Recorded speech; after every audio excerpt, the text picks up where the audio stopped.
I've been upset with games before, and I've been disappointed with games before, but never have a game actually broke me. Okay, not literally, but the point is, words can't explain my emotion towards Anthem. So before I continue on with my take of the game, this is in a stance of a casual gamer. Yes, I am indeed a casual gamer, and that'll be a video for another time. But the point is, take my opinion as you will, knowing the fact that I am such. So here are my thoughts on Anthem. Also, I'll be drawing a lot of comparison with Borderlands 2 in terms of the way the co-op functions and how looting works in this game. Also, another thing to bear in mind, I won't always have gameplay footage in the background for each point I'll be talking about because either I wasn't recording at the time or because I was too lazy to dig out the gameplay recording to include it in the background. So just trust that I've experienced it myself. Plus, I'm aware of the updates and update patches that has happened since release, and I'll address those as I go. Now, Anthem was a game I kept eyes on since gameplay was first debuted at E3 2018. I think that's when the gameplay first debuted. I was pretty dang interested because creating your own Iron Man and playing with your friends while hunting new loot seemed very exciting. Then, as they slowly revealed all the new javelins, you bet I was really hyped for the game. So, to sum things up, a looter shooter where you create your own Iron Man and you could play with friends were this game's selling point for me.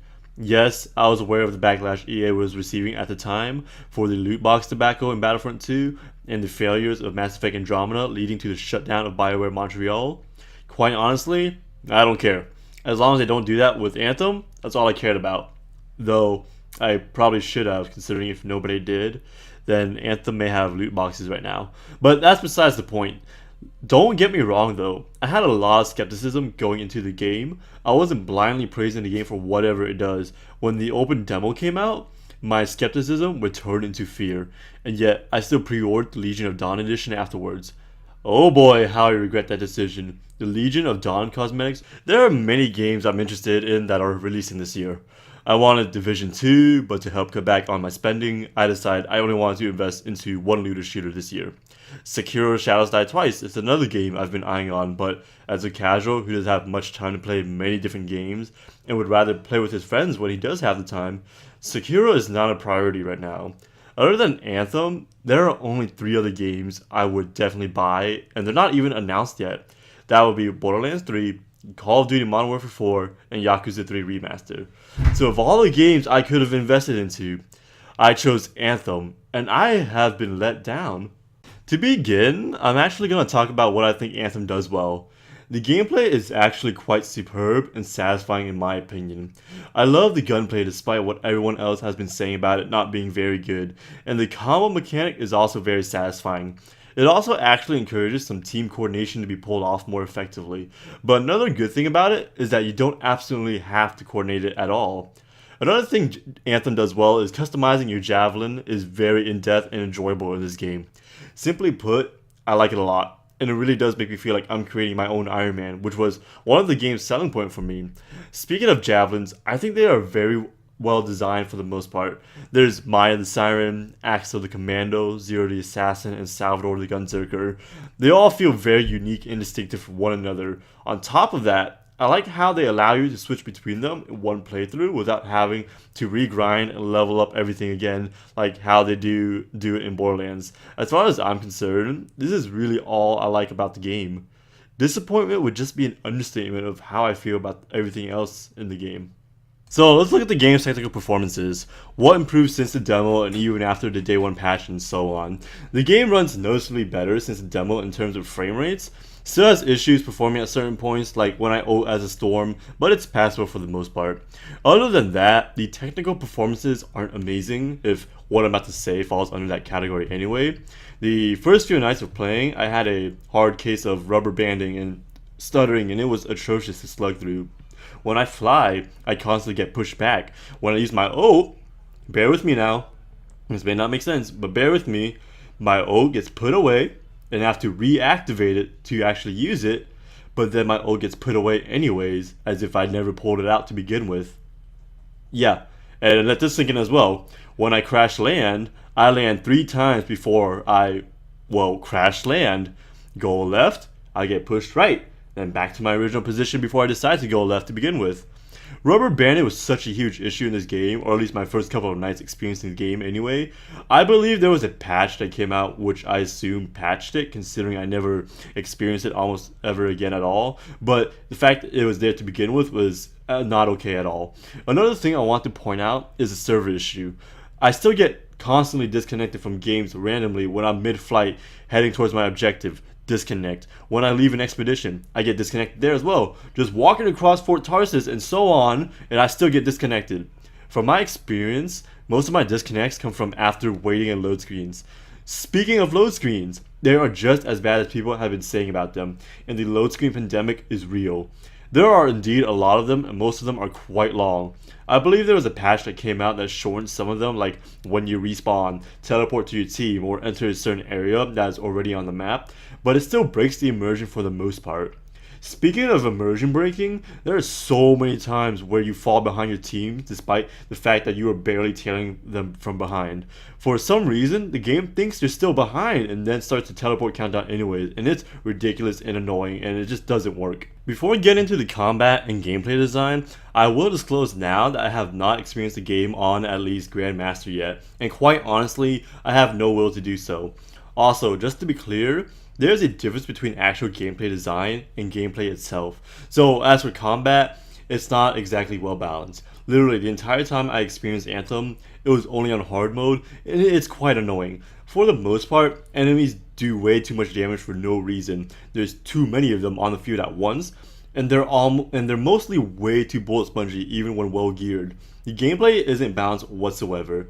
Now, before we start pointing out how the Division and Destiny also have bullet spongy enemies as well, let me tell you, I find Destiny boring and haven't quite played through much of it, nor do I have a drive for it. And if I did and witnessed these type of enemies myself, I know dang well I won't enjoy it at all. As for Division, never played it.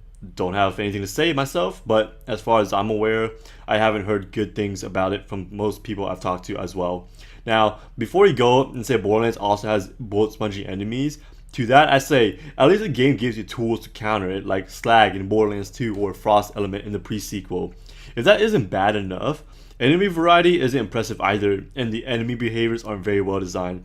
And part of that has something to do with the AI itself, on top of the actual design of them. Also, Titans are very poorly designed in my opinion. Definition of bullet sponges. Though they have weak points, but that's only when they're preparing for an attack, and usually they're preparing for another attack after performing one, and you're mostly busy trying to dodge its unfair moveset, hardly ever giving you an opening to actually shoot them. Also, there's even a bug going around where you sometimes can't even revive your own teammates when they go down. Like, really? Why? Another issue in the game design is how you have to return to Fort Tarsis every time before departing for the open world. That, I believe, also breaks the immersion. In Borderlands 2, you're pretty much always on the map and in the open world. You don't need to go back to a central hub before departing again. You can literally switch between different objectives while you're in the field. As for Anthem, nope. Always gotta make a trip to Fort Tarsis first. It's like going on a road trip with someone who has to pee every 2 seconds and you constantly have to stop by a gas station for them.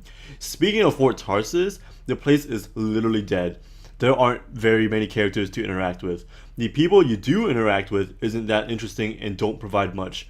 Traversing through Fort Tarsis is also clunky, and Fort Tarsis as a whole is just an inconvenience.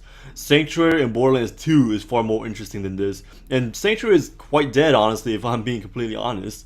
Also, the co-op experience, I wish it was just a simple drop in and drop out. Constantly having to queue up, granted part of it is the fact you have to head back to Fort Tarsis first before heading back out to the open world, is just an inconvenience, especially since the load screen before entering a mission is just absolutely way too long. I understand why they make the co-op on more dedicated servers, since drop in drop out uses peer-to-peer connections which can be inconsistent or hit or miss, but I'd rather take that gamble. Constantly having to queue up in this game specifically is just an inconvenience. Anthem also struggles with the loot grind.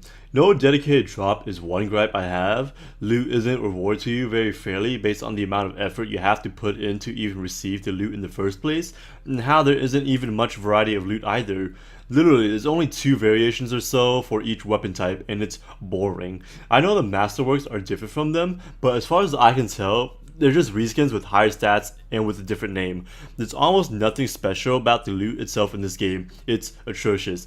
The only reason you'd even want to farm for better gear is, I'm assuming, to survive on higher difficulties, and from what I've heard, correct me if I'm wrong, the loot on the higher difficulties aren't any better, but actually they're quite the same. As for Anthem's story, yeah, no, it's boring and it's forgettable.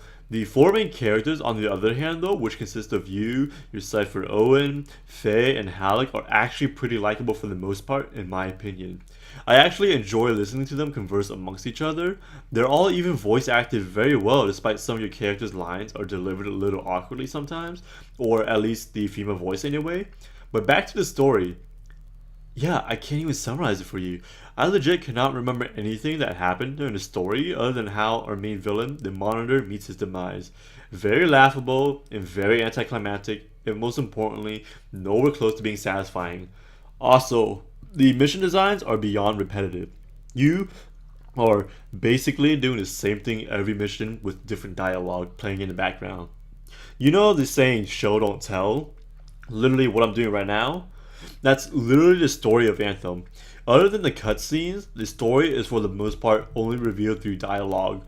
So instead of experiencing and revealing the story yourself, it's literally spoon-fed to you through dialogue. Also, I don't feel like the mission designs really puts the gameplay mechanics to full use. Like, for example, the flying mechanic. Other than traversing the map, it has no other use. I think that what they could have done was at least have one chase mission or so, and that at least spice things up a little, and also put the flying mechanic to bigger use. The game is quite a mess. I was genuinely rooting for Anthem to be a success leading to its release, and based off what is given, it can't be justified whatsoever, especially when it was alpha tested and even released a demo, even though it was technically a beta. Correct me if I'm wrong, but I think I heard this game was in development for 6 years. To me, it was like BioWare spent the same amount of time developing Anthem as Bethesda did with Fallout 76. Even looking at this game through the fun with friends mindset, which is actually why I even play games, me and my friends don't enjoy this game. We don't. We don't have much reason to play this game whatsoever, and we don't have any reason to play it any further. My friend hasn't even hit level 20 yet, and he's already calling quits on this game. Normally, as long as I'm playing with friends, I'll most likely enjoy almost any game, but the poor design in this game as well as the technical mess just absolutely discourages us from playing. Literally, the gameplay mechanics itself wasn't able to carry the enjoyment for us. Everything else wrong with the game was just too heavy. The game needed more time to develop. This was not ready to be released yet at all whatsoever. This game truly does have a lot of potential, and I do sincerely mean that. The gameplay is there, and the open world is there, despite how inconvenient it is to get to, but potential is nothing when it can't be fulfilled. I really do hope for the best for Anthem's future, but right now, it looks very grim. So, intermission. I was actually originally working on another script for another Apex Legends video explaining how it became a trend I genuinely love since I hate most trends. But I decided to push it back since I don't want to procrastinate on talking about Anthem anymore. Plus, I want to take a break from Apex videos anyways. But after this, I should be publishing it next. But that is all. Okay, bye.